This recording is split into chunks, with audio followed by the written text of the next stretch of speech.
What's going on, you guys? This is your boy FWOTI to the Big E here once again with another video.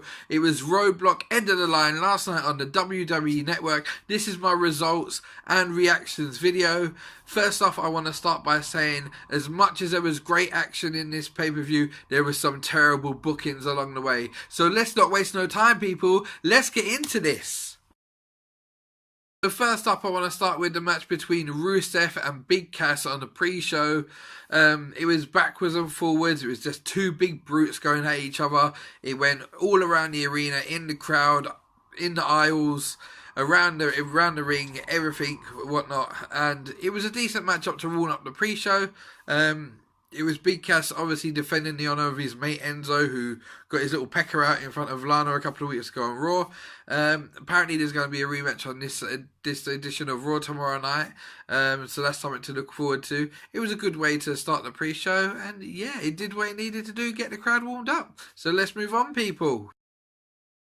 So first up on the main show was the tag team titles. Now this was not in my predictions video, because when I done my predictions video, this match was not announced. It only got announced a couple of days ago. It was the New Day versus Sheamus and Cesaro, and what a great way to kick off a pay-per-view. But also this is where my first bit of bad booking starts from in tonight's review of this pay-per-view.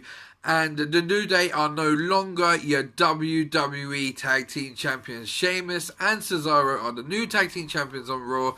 And this is where, as much as it was a great match, it was high maneuvers, a lot of high energy, it was fast paced, it was a really, really enjoyable matchup.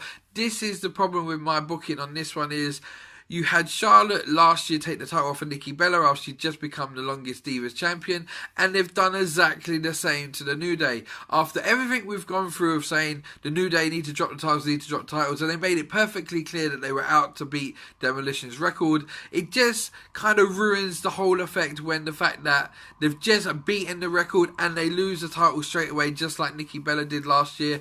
I feel it doesn't very vindicate their title run now. It basically is just WWE sticking their fingers up to Demolition, because obviously Demolition have got a lawsuit against them.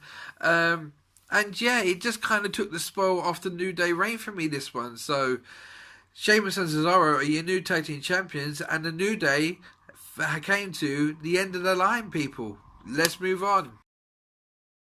Up next after that, you had Sami Zayn versus Braun Strowman in the 10 limit time limit. All Sami Zayn had to do was last the 10 minutes to get the win in this match.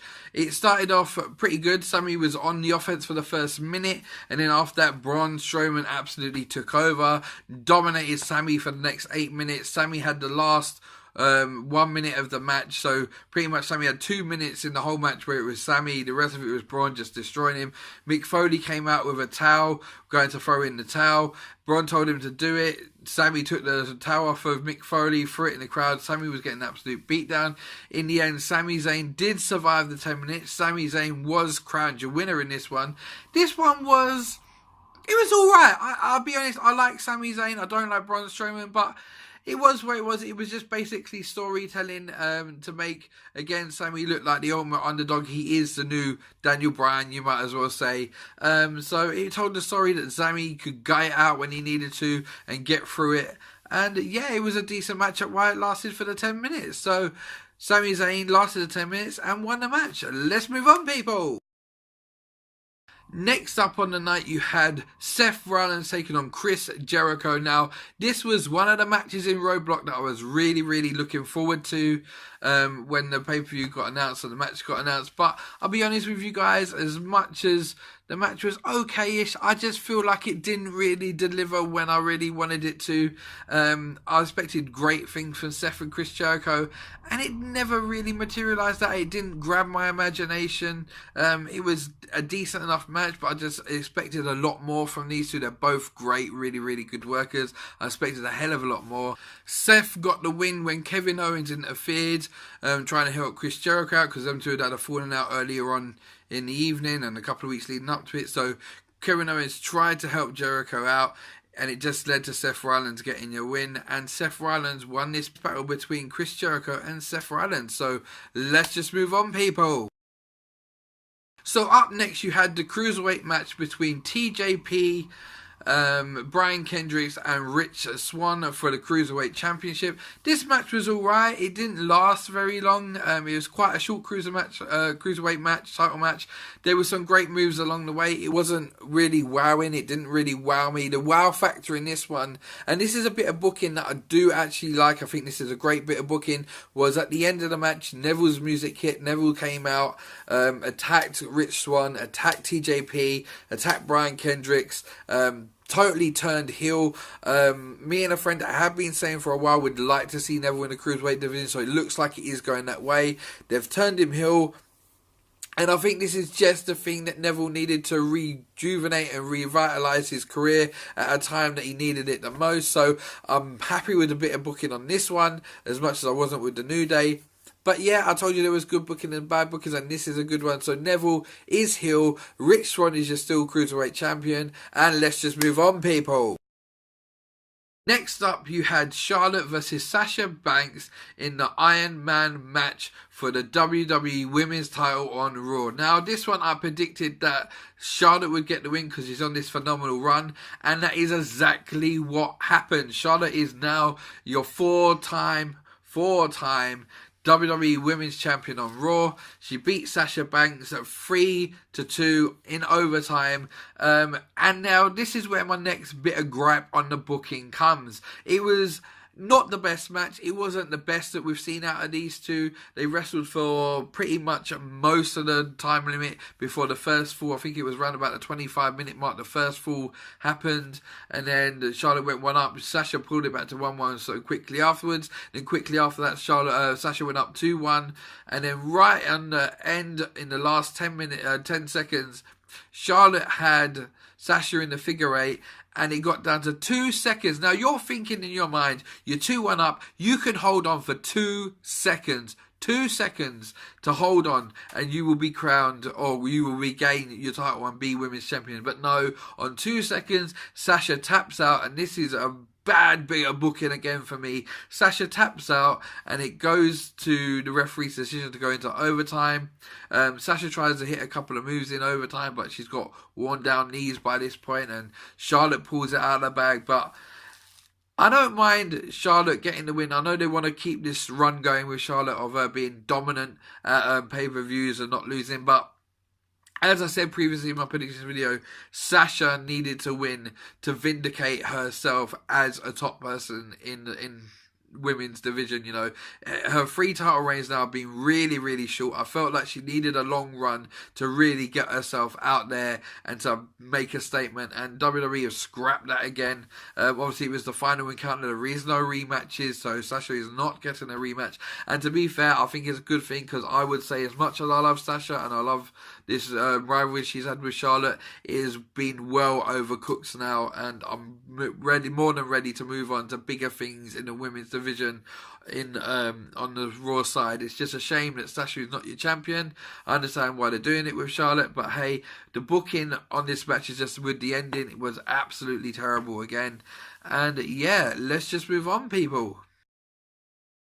So last but not least on the night was Roman Reigns versus Kevin Owens for the WWE Milky Way title. Oh, I'm sorry, the Universal title. So it was Kevin Owens defending the title against Roman Reigns. Now this match I wasn't looking forward to whatsoever, and to be fair, it never delivered again. It was a match that was... It was what it was. There was a couple of high spots and big moments, but it just didn't deliver. Chris Jericho came out and hit Kevin Owens with a code breaker at the end. Kevin Owens got disqualified. Kevin Owens is still your reigning Milky Way champion or Universal champion.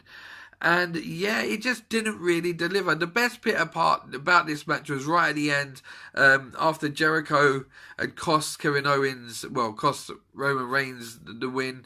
Kevin Owens kept his title. He played it out like he looked at the Universal title, and we clearly know this is where WWE are going with this storyline. They're going for a Chris Jericho, Kevin Owens angle, but then they kind of pulled the rug out from under you just when you're thinking it was going to break down, and Jericho hugged him and said, look, I kept your title for you and whatnot. And then they were walking off together to the back, and Seth Rollins come out, and both members of the former Shield, Seth Rollins and Roman Reigns, demolished both Chris Jericho and Kevin Owens, putting them both through separate tables.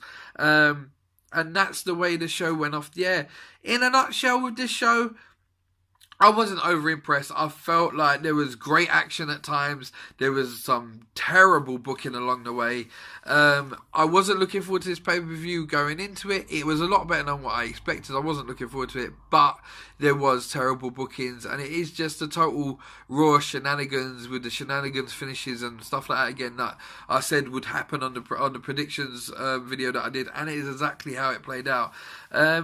Was it the best pay-per-view to close out the year? No, I would say TLC was a much better pay-per-view and they should just ended the year there. I'm glad this year is over. As much as 2016 being a good year in WWE, I'm glad that the pay-per-views are over now. We've got a nice big break till Royal Rumble, which is on the 29th of January. So we've got a nice big break to build up to that, to start the road to WrestleMania. So far, I don't feel that the 2 pay-per-months is a hit for me. I feel it's just too much. So hopefully next year there is talk of them cutting it down again, so we can wait to see what happens to that. But in a nutshell, it wasn't the greatest greatest pay-per-view to see out 2016. But it is what it is. Roadblock is in the bank, and I'll give it a solid, I don't know, I'm going to go for a C+ on this one. I know you guys were expecting a B+, because I always give it B+, but it just didn't deliver. As much as the action was great, there was just too many bad bookings for me and moments that I really just didn't give a damn about for me to really get invested in this pay-per-view. So this was your boy FWOTI to the Big E. Thank you again for joining me for this last reactions and results video for 2016. I'll be back next year with more previews and predictions for WrestleMania, Royal Rumble, you name it, I'll be here doing it. There will be wrestling content on this channel before that as well. I might do a year in review video coming up in the next couple of weeks as well, and there'll be the other topics that I'll talk about, like my Brock Lesnar one and my Bray Wyatt one and whatnot. So this was your boy FWOTI to the Big E. If you haven't subscribed yet, hit that subscribe button. Help me get this channel up and going. And I'm out of here, guys. Had a good Christmas, a great New Year, and bless people. Peace.